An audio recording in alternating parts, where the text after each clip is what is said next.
Assalamualaikum warahmatullahi wabarakatuh. Kami dari kelompok 3 akan menjelaskan atau memaparkan tentang hukum agraria nasional. Yang mana yang pertama, upaya penyusunan undang-undang pokok agraria setelah kemerdekaan. Hukum agraria nasional berlaku dengan lahirnya Undang-Undang Nomor 5 Tahun 1960 tentang Peraturan Dasar Pokok-Pokok Agraria, selanjutnya disebut dengan UUPA, yang disahkan pada tanggal 24 September pada tahun 1960. Undang-Undang Pokok Agraria merupakan pelaksanaan yang terdapat dalam pasal 33 ayat 3 yang berbunyi, bumi dan air dan kekayaan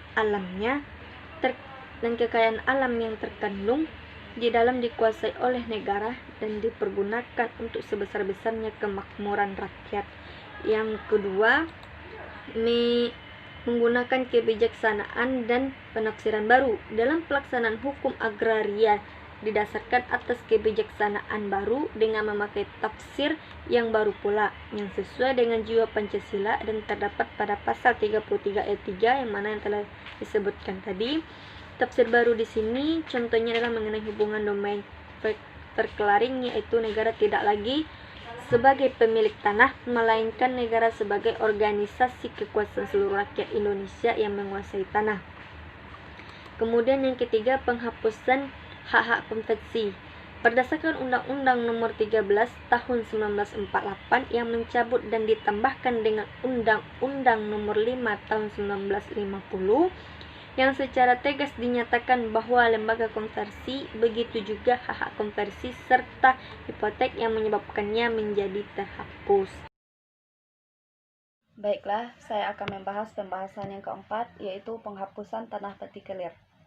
Pada masa penjajahan, dikeluarkan di bidang pertahanan oleh pemerintah Hindia Belanda beberapa tanah partikelir yang di dalamnya terdapat hak pertuanan. Dengan adanya hak pertuanan ini, seakan-akan tanah partikelir tersebut merupakan negara dalam negara. Tuan-tuan tanah yang mempunyai hak kekuasaan yang demikian besar banyak yang menyalahgunakan akan haknya, sehingga banyak menimbulkan penderitaan dan kesengsaraan rakyat yang ada atau berdiam di wilayahnya. Setelah Indonesia merdeka, pemerintah Indonesia melakukan pembelian tanah-tanah partikelir. Namun, hasilnya tidak memuaskan dikarenakan tidak tersedianya dan yang cukup juga karena tuan-tuan tanah yang bersangkutan menuntut harga yang tinggi. Undang-Undang Nomor 1 Tahun 1958 pada hakikatnya merupakan pencabutan hak, dan kepala pemilik tanah partikelir diberikan ganti kerugian. Selanjutnya, pembahasan yang kelima, perubahan peraturan persewaan tanah rakyat. Peraturan tentang persewaan tanah rakyat kepada perusahaan perkebunan khususnya dan orang-orang bukan Indonesia asli pada umumnya sebagai yang dimaksud dalam pasal 52 ayat 8. Setelah Indonesia merdeka, kedua peraturan tersebut diubah dengan ditambahkan pasal 8A dan 8B serta pasal 15A dan 15B oleh Undang-Undang Darurat Nomor 6 Tahun 1951. Undang-Undang darurat ini kemudian ditetapkan menjadi Undang-Undang Nomor 6 Tahun 1952. Selanjutnya, pembahasan yang keenam, peraturan tambahan untuk mengawasi pemindahan hak atas tanah. Dalam pasal 1 Undang-Undang Nomor 24 Tahun 1954 yang menetapkan Undang-Undang Darurat Nomor 1 Tahun 1952 tentang pemindahan tanah-tanah dan barang-barang tetap lainnya yang tunduk pada hukum Eropa. Dinyatakan bahwa sambil menunggu pengaturan lebih lanjut untuk sementara, setiap serah pakai lebih dari 1 tahun dan perbuatan-perbuatan yang berwujud pemindahan hak mengenai hak tanah-tanah dan barang-barang tetap yang lainnya yang tunduk pada hukum Eropa hanya dapat dilakukan setelah mendapat izin dari Menteri Kehakiman. Semua perbuatan yang dilakukan di luar izin menteri tersebut dengan sendirinya batal menurut hukum. Artinya, tanah atau rumahnya kembali pada penjual, uangnya kembali pada pembeli jika perbuatan bentuk jual beli. Peraturan mengenai perizinan ini dimaksudkan untuk mencegah atau paling tidak mengurangi kemungkinan jatuh tanah Eropa, termasuk rumah atau bangunan yang ada di atasnya ke tangan orang-orang dan badan-badan hukumnya asing. Selanjutnya, pembahasan yang ketujuh, peraturan dan tindakan mengenai tanah-tanah perkebunan.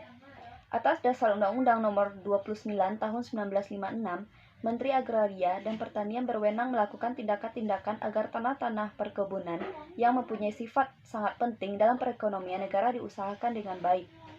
Jika pemegang hak tersebut belum memenuhi kewajibannya, maka atas pertimbangan Menteri Pertanian, hak efek yang bersangkutan dapat dibatalkan oleh Menteri Agraria.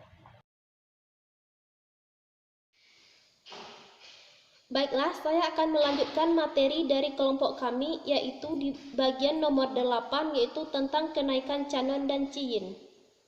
Canon adalah uang yang wajib dibayar oleh pemegang hak infak setiap bulannya kepada negara. Sedangkan ciyin adalah uang yang wajib dibayar oleh pemegang konsesi perusahaan perkebunan besar. Pada umumnya, canon dan ciyin dulu tidak besar jumlahnya, karena terutama dianggap sebagai tanpa pengakuan hak milik tanah yang dikuasainya dengan hak infak dan konsesi.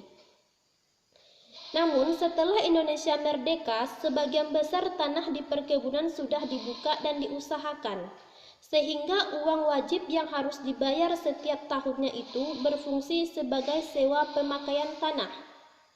Dalam Undang-Undang Nomor 78 Tahun 1957 tentang perubahan canon dan ciyin atas hak-hak infak dan konsesi guna perkebunan besar ditetapkan bahwa selambat-lambatnya 5 tahun sekali uang wajib ini harus dipenuhi. Kemudian bagian nomor 9. Larangan dan penyelesaian soal pemakaian tanah. Untuk mencegah meluasnya pemakaian tanah perkebunan oleh rakyat tanpa izin pengusahanya dan untuk menyelesaikannya soal permasalahan ini, maka dikeluarkan Undang-Undang Darurat Nomor 8 Tahun 1954 tentang penyelesaian soal pemakaian tanah perkebunan oleh rakyat. Undang-undang darurat ini diubah dan ditambah dengan Undang-Undang Nomor 1 Tahun 1961. Ketentuan mengenai larangan pemakaian tanah tanpa izin yang berhak atau kuasanya diatur oleh Undang-Undang Nomor 51 PRP Tahun 1960. Undang-undang ini kemudian diganti dengan Undang-Undang Nomor 1 Tahun 1961. Kemudian yaitu bagian nomor 10, Peraturan Perjanjian Bagi Hasil. Perjanjian bagi hasil adalah salah satu bentuk perjanjian antara pemilik tanah dengan pihak lain yang sebagai pengarap, di mana pengarap diperkenankan untuk mengusahakan tanah itu dengan pembagian hasilnya menurut imbangan yang telah disetujui oleh kedua belah pihak. Perjanjian bagi hasil semula menurut hukum adat setempat. Imbangan pembagian hasilnya ditetapkan atas persetujuan kedua belah pihak. Pada umumnya, pembagian hasil tersebut tidak menguntungkan pihak pengarap, karena tanah yang tersedia untuk dibagi hasilkan tidak seimbang dengan jumlah petani yang memerlukan tanah garapan. Biasanya, golongan pengarap bagi hasil itu golongan ekonomi lemah dan selalu dirugikan. Maka dalam rangka melindungi mereka, dikeluarkanlah Undang-Undang Nomor 2 Tahun 1960 tentang perjanjian bagi hasil. Kemudian yaitu bagian nomor 11, peralihan tugas dan wewenang agraria. Setelah Indonesia merdeka, sampai pada tahun 1955, urusan agraria berada dalam lingkungan Kementerian Dalam Negeri. Berdasarkan keputusan Presiden Nomor 55 Tahun 1955, dibentuk Kementerian Agraria yang berdiri sendiri. Berdasarkan Undang-Undang Nomor 7 Tahun 1958, ditetapkan pengalihan tugas dan wewenangnya agraria dari Kementerian Dalam Negeri kepada Kementerian Agraria, serta penjabat-penjabat yang ada di daerah tersebut. Maka, lambat laun terbentuklah agraria di tingkat provinsi, Karasidenan dan Kabupaten dan Kota Media. Sekianlah materi dari kelompok kami. Jika terdapat kesalahan, mohon dimaafkan. Assalamualaikum warahmatullahi wabarakatuh.